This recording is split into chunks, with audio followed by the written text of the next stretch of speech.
अस्सलाम वालेकुम व्यूअर्स, आइए केमिस्ट्री एकेडमी में आप सबको वेलकम।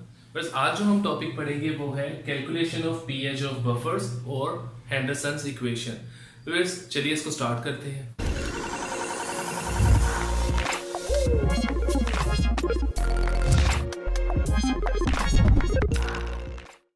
अब व्यूअर्स हम हेंडरसन इक्वेशन को डिराइव करते हैं और उसको डिराइव करने के लिए हम सपोज करते हैं कि हमारे पास एक बफर सिस्टम है जिसमें हमारे पास है एक वीक एसिड HA और साथ में हमें पता है कि वीक एसिड के साथ जो दूसरा कंपोनेंट हमने यूज करना है वो होता है salt of that acid with a strong base.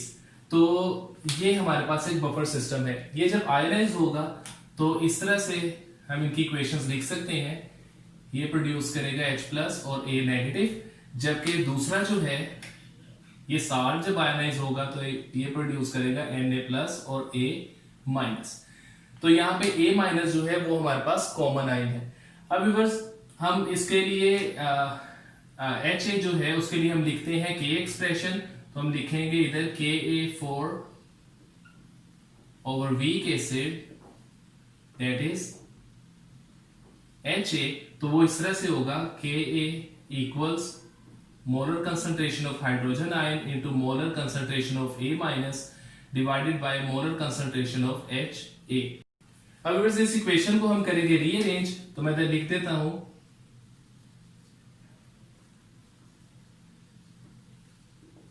Bye rearranging this equation becomes, हम इसमें H को साइड पे निकाल देते हैं एक साइड पे, और जब H को एक साइड पे निकाल लेंगे तो बाकी फैक्टर आएगा Ka into HA divided by A-।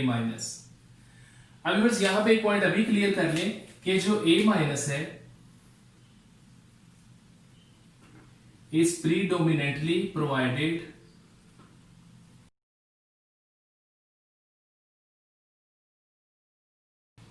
by salt।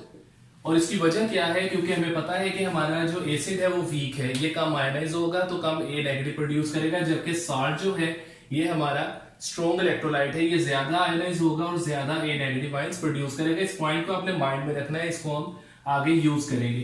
तो व्यूअर्स नेक्स्ट स्टेप पे हम ये करते हैं, हम ये जो अबव इक्वेशन है इसका नेगेटिव लॉग लेते हैं। तो हम इधर लिखेंगे वी टेक नेगेटिव लॉग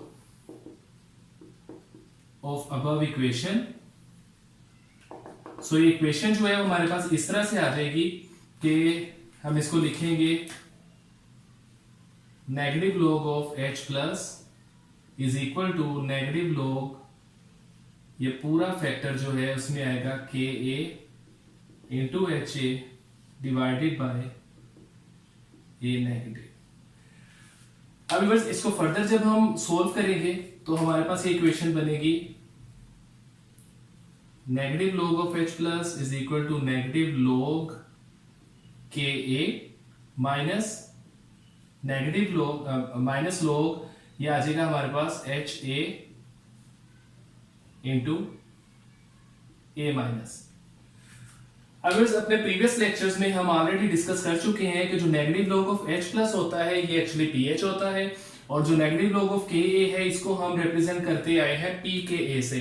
तो यहां पे इनकी वैल्यू जब हम सब्स्टिट्यूट करेंगे तो ये इक्वेशन बनेगी pH equals pKa minus log HA over A minus. Further solve करने पे व्यूअर्स हम इधर क्या करेंगे, हमें पता है HA जो है ये वीक एसिड है और A नेगेटिव जैसे अभी बताया था कि ये चूंकि सॉल्ट से आ रहा है, तो हम यहां पे इस इक्वेशन को इस तरह से अरेंज कर सकते हैं कि pH that is equal to pKa minus log concentration of acid over concentration of salt. और लास्ट स्टेप में फर्दर रीअरेंज करने पे ये इक्वेशन बनेगी pH that is equal to pKa plus log concentration of salt divided by concentration of acid. यहां पे हमने सिर्फ क्या किया है, हमने डिनोमिनेटर और न्यूमरेटर को शिफ्ट कर दिया, स्विच कर दिया। तो ये जो नेगेटिव लॉग है ये हमारे पास आ गया प्लस लोग। तो व्यूअर्स ये जो हमारे पास लास्ट फॉर्म आई है इस इक्वेशन की, that is we can say Henderson equation for acidic buffers to calculate their pH। इसी तरह व्यूअर्स अगर बेसिक बफर्स के लिए हम हेंडरसन इक्वेशन लिखना चाहें तो हम इधर कह सकते हैं कि for basic buffers POH equals to PKB plus log concentration of salt over concentration of base। अब व्यूअर्स ये दो इक्वेशंस यूज करते हुए हम किसी भी एसिडिक और बेसिक बफर की पीएच को कैलकुलेट कर सकते हैं। यहां पे हम इसकी एप्लीकेशन बाद में देखेंगे। सबसे पहले हम देखते हैं कि कौन से फैक्टर्स हैं जो कि किसी भी बफर की जो पीएच है उसको कंट्रोल करते हैं। तो हम इधर लिखते हैं, पहले इसे हेडिंग बना लेते हैं, factors controlling pH of a buffer.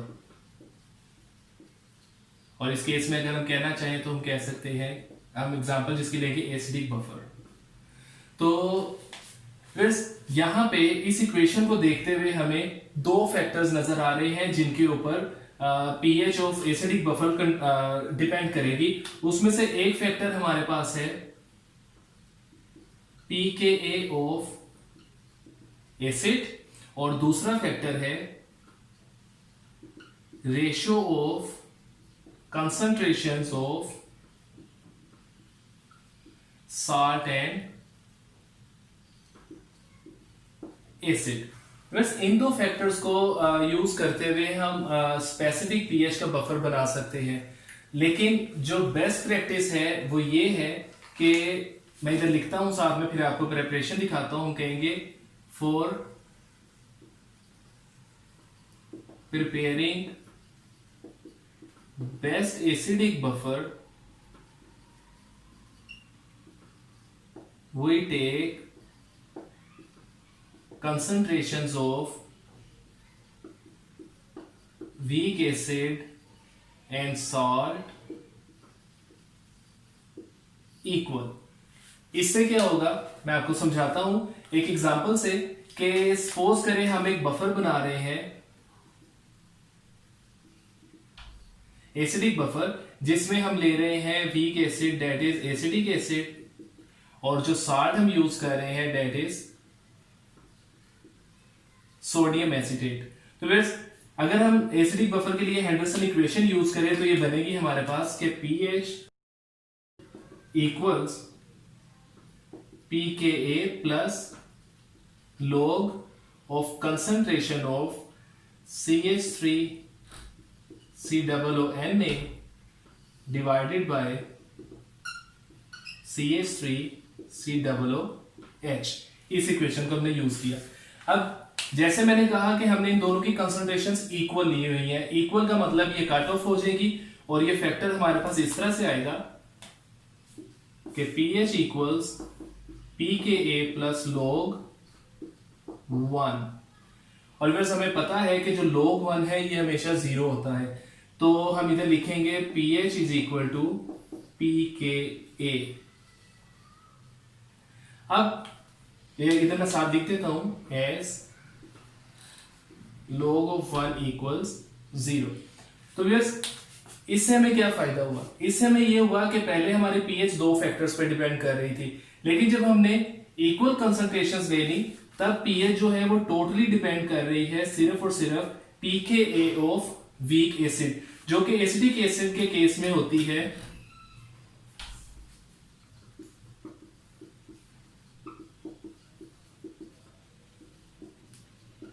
4.7। तो यहां पे हम कहेंगे pH becomes equal to 4.74। इस तरह व्यूअर्स अगर हम बेसिक बफर्स के लिए ये इक्वेशन यूज करें और फैक्टर्स देखें तो हम इधर हेडिंग बना लेते हैं कि factors affecting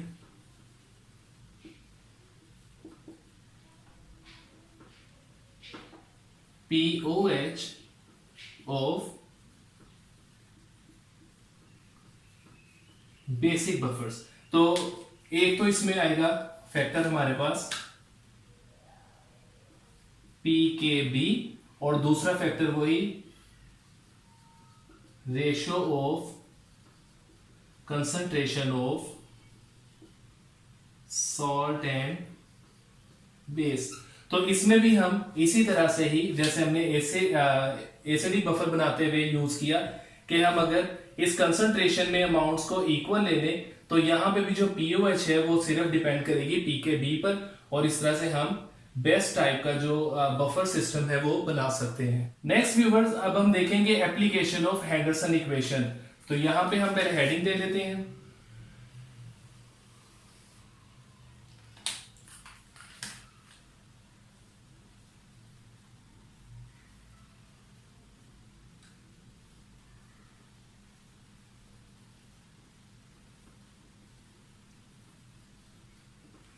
अब व्यूअर्स, ये भी इसके एप्लीकेशन में हम ऑलरेडी देख चुके हैं कि हम किसी भी बफर सिस्टम की पीएच निकाल के पीएच या पीओएच को कैलकुलेट कर सकते हैं बाय यूजिंग हेंडरसन्स इक्वेशन। यहां पे अब हम देखेंगे कि हम किस तरह से किसी भी स्पेसिफिक पीएच वाला बफर बना सकते हैं बाय यूजिंग दिस इक्वेशन। तो हम कहते हैं कि we suppose in case of acidic buffer with specific pH, we use Henderson's equation. और कैसे यूज कर सकते हैं, हम यहां पे दो केसेस डिस्कस करेंगे।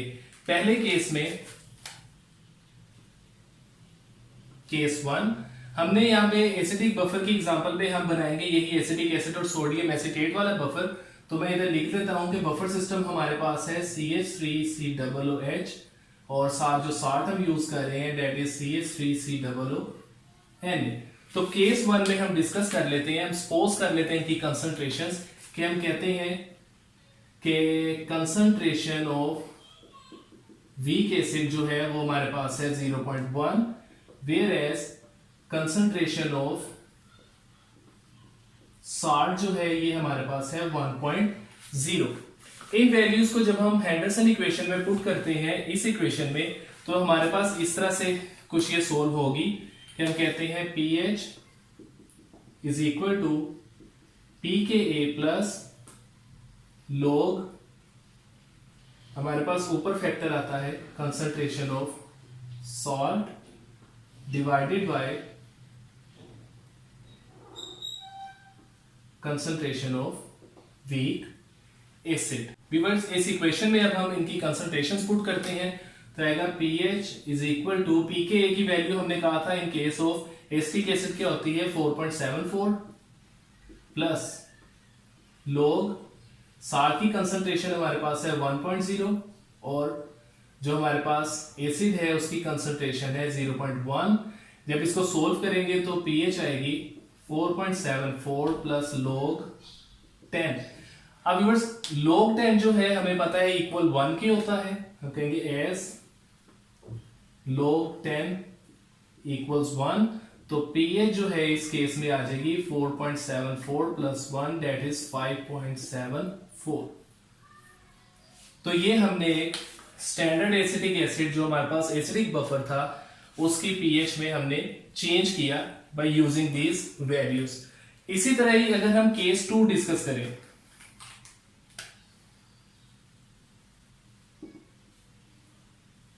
केस 2 में हम क्या करते हैं, हम इनकी कंसंट्रेशंस को इनवर्स कर देते हैं, यानी कि हम कहते हैं कि अब हमारे पास जो कंसंट्रेशन ऑफ वीक एसिड है that is 1.0 whereas concentration of salt that is equal to 0.1।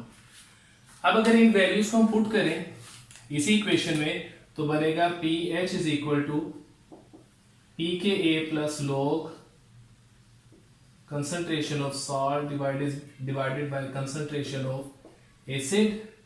By putting these values pKa हमने कहा 4.74 प्लस log साल्ट अब है 0.1 और हमारे पास जो एसिड है वो है 1.0।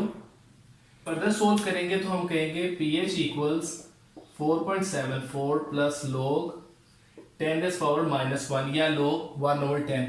जब इसका log 10 ओवर हम कहेंगे एज log 10⁻1 इक्वल -1, तो ये हमारे पास आ जाएगा pH is equal to 4.74 -1 and pH for this system becomes 3.74। तो व्यूअर्स, आज के लेक्चर में हमने देखा कि हम किसी भी बफर सिस्टम की pH को किस तरह कैलकुलेट कर सकते हैं बाय यूजिंग हेंडरसन्स इक्वेशन, उसको डिराइव किया। फिर हमने उसकी फर्दर एप्लीकेशन में देखा कि हम अपनी स्पेसिफिक pH वाला बफर सिस्टम कैसे बना सकते हैं। आई होप कि आपको ये लेक्चर समझ आ गया होगा। फिर भी अगर कोई क्वेश्चन या कंफ्यूजन हो तो आप हमें ऑनलाइन कमेंट्स में पूछ सकते हैं। आप हमारे वीडियोस को ज्यादा से ज्यादा वॉच, लाइक एंड शेयर कीजिए और हमारे चैनल आईए केमिस्ट्री अकेडमी को जरूर सब्सक्राइब करें ताकि हम इसी तरह ही नए नए लेक्चर्स और वीडियोस के साथ आपके सामने हाजिर होते रहें। अल्लाह।